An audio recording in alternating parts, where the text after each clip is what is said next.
Hi guys! Welcome back to my YouTube channel. So for today, based on sa aking thumbnail, alam niyo na ako na pag-uusapan natin. Medyo naging busy ako this past few months. So, ngayon lang ako ulit nag-upload. So unang-una nga is how you apply visit visa here in Denmark. So, sabi nila yung Denmark daw is one of the pinakamahirap makakuha ng visa. And yes, kasi I got denied once bago ako makakuha ng visa. So, ano nga ba yung ginawa ko para from denied to approve? So, mag-backstory muna tayo. Way back, I think 2022, nag-apply ako ng first visit visa ko here sa Denmark and I got denied. Reason nun is yung wala daw akong intensyong umalis sa bansa nila, yung number 13 to be exact. So yun lang yung reason kung ba't ako na-deny. So nung sunod na apply ko, after a year ulit ako nag-apply kasi natakot ako Kasi syempre malaki yung ginastos namin kasi nag-agency kami that time and natakot na ako mag-reapply. So nung nag-apply ulit kami, ayun, asawa ko na siya. Pero visit visa pa rin yung in-apply namin. And doon talaga ako nag-focus sa strong ties ko here in the Philippines. Kasi nga, yun yung naging rason ko, kaya na-deny ako nung unang apply ko. And this time, hindi ako nag-agency. So, DIY. Ako lang lahat yung gumawa. Siyempre, yung some of the documents is kailangan talaga galing sa partner. Pero yung lahat, effort lahat, ako lang gumawa. Kasi nga, nangihinayang ako doon sa another bayad sa agency. So, to make story short, na-approve ako ng second time. And ipapakita ko sa inyo kung ano yung mga pinasa ko at bibigyan ko kayo ng konting idea para makapasa kayo sa visit visa nyo here in Denmark, no? So, ilalagay ko dyan sa side yung mga pinasa ko, yung documents submitted ko, yung strong ties ko, and of course, yung proof of sponsorship. Siyempre, hindi ka makakapunta dito sa Denmark kung wala kang sponsor. So, yung sponsor ko is yung husband ko. So, unang-unang ginawa ko is, nag-book ako ng appointment through BPS. Nung pakabook ko ng appointment sa BPS, doon na ako nag-gather ng mga documents na talagang kailangan ko. Pero, pwede namang, mag-prepare muna kayo para pag nag-book na kayo is ready na talaga. So ako kasi ginagawa ko is nag-book muna ako para yung brain ko is talagang okay, let's do this kasi nga naka-book na, kumbaga ganon. So unang-una na pinrepare ko, pinaghandaan ko is yung cover letter. So nung nag-agency ako, wala akong cover letter. So ginawa ko is sumali ako sa mga tawag dito group sa Facebook regarding doon nga sa pagpapasa ng mga requirements, ganyan. Para magkaroon ako ng idea. So yung una-unang ginawa ko is nag-focus din ako doon sa cover letter ko kung paano ko sila mako-convince na babalik ako sa Pilipinas after ko mag-visit. So second is yung bank certificate. So dito kasi sa Denmark, kailangan pag nag-visit visa ka, meron kang 4,000 pesos na per day. So, for example, nag-apply ka ng 14 days dito sa Denmark ng visit visa, meron kang 4,000 pesos times 14 days. And kailangan din, maglagay ka na ng extra kasi nga, minsan iniisip nila na yung pera mo sa bangko is mababawasan pa yun pag bumili ka ng flight ticket. Even though it's sponsored yun, ha? So, nung unang nakakuha ako ng visa, is yung pera ko is 150 sa bank.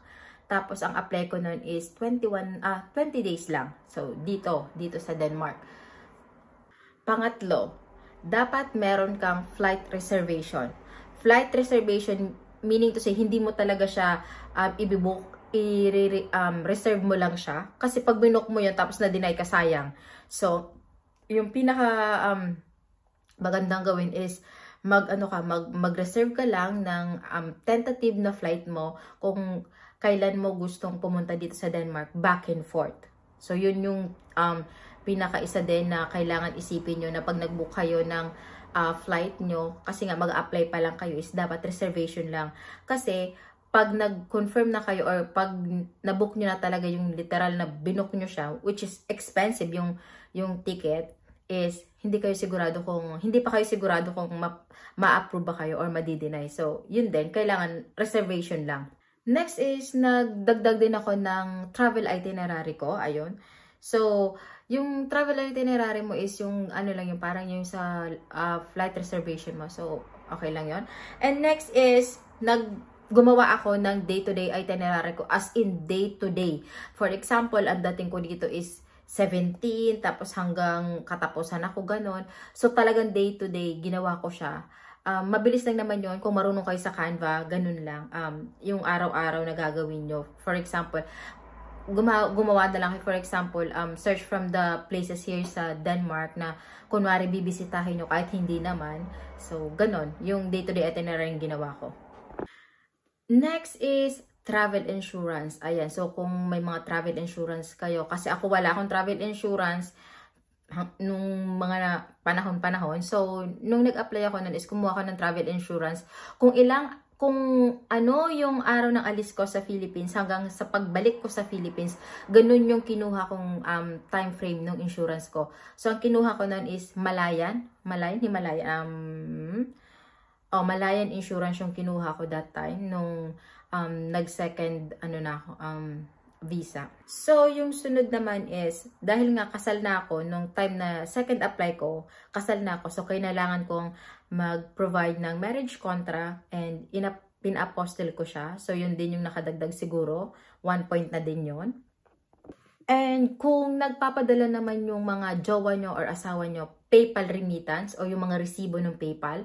So, pwede nyo din yung i-submit. Kasi ako, lahat ng documents na pinasa ko that time is kinuha naman nila. So, naglagay din ako ng PayPal remittance, conversation naming dalawa.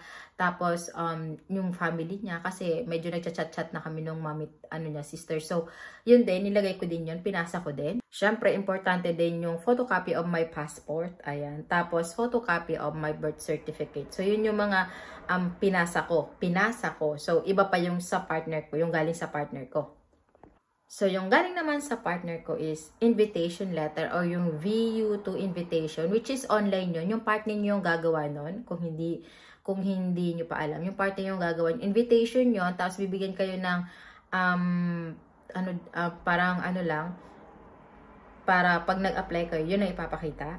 Tapos, yung binigay ko din yung kasi merong iba na hindi talaga ina-allow yung tawag dito, scan copy ng bank statement. So, ako kasi, pinilit ko yung asawa ko. Although, ayaw niya talaga.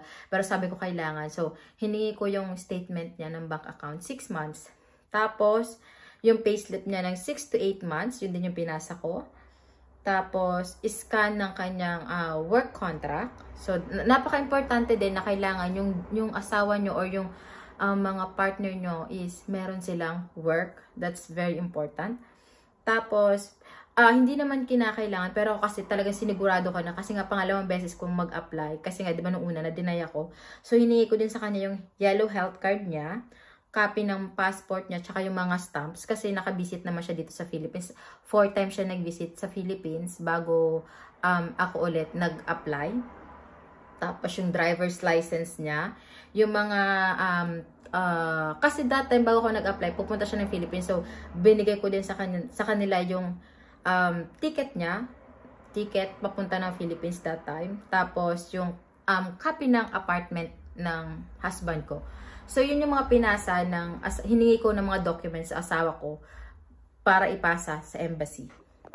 So, yung pinaka-importante sa ating mga Filipina is yung strong ties. Yung kailangan nating mapatunayan sa kanila na babalik tayo sa Pilipinas. So, that time naman is, nag-work ako. So, ang ginawa ko nun, kasi nga nag-work ako sa tindahan and hindi naman talaga ganun kalaki nung tindahan. Kasi mini sari-sari store lang, is gumawa ako ngayon ng Certificate of Employment. So, ako lang ang gumawa nun. Pinapirma ko lang sa boss ko.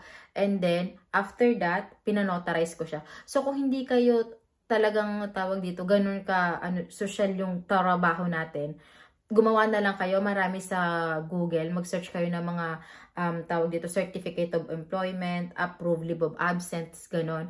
Meron mga format doon, gayahin nyo na lang tapos ipanotarize nyo, valid yon. And that time, kahit nasa Pampanga ako and meron akong mini business, hindi naman mini business sa probinsya, sa Bicol, pinasa ko yung DTI, kumuha ako ng DTI permit, ayun, nung aming babuyan. So, pinasa ko din yung DTI registration ng business ko, yung aking SS. So, number 1 din yon. Kailangan, strong ties mo din yon, yung SS, yung mga hinuhulugan mo, SS, pag-ibig, ganyan. Mga strong ties in the Philippines. Tapos, yung ID ng papa ko. Kasi yung papa ko is PWD and single parent siya. So, yun din yung pinasa ko na strong ties ko na babalik ako sa Philippines. Kasi nga, yung tatay ko is PWD and single parent. So, yun naman pinasa ko. Pero kung meron kayong, tawag dito, mga motor na nakapangalan sa inyo, anything na nakapangalan sa inyo, kahit pa yung mga sa pet nyo, yung mga, tawag dito, yung, di ba yung sa vet, yung may mga notebook, yung mga alaga nyo, pwede nyong ipasa yon basta kayo talaga yung owner, no? And yung pinaka-last is, of course, yung pagiging confidence nyo. Kasi, pag nagpasa kayo ng documents, is hindi naman kayo talagang i-interviewin dun eh. So, pagkabasa nyo ng documents nyo, konting tanong-tanong, ganyan, sinong bibisitahin mo. Tapos, magba-biometrics kayo and then picture.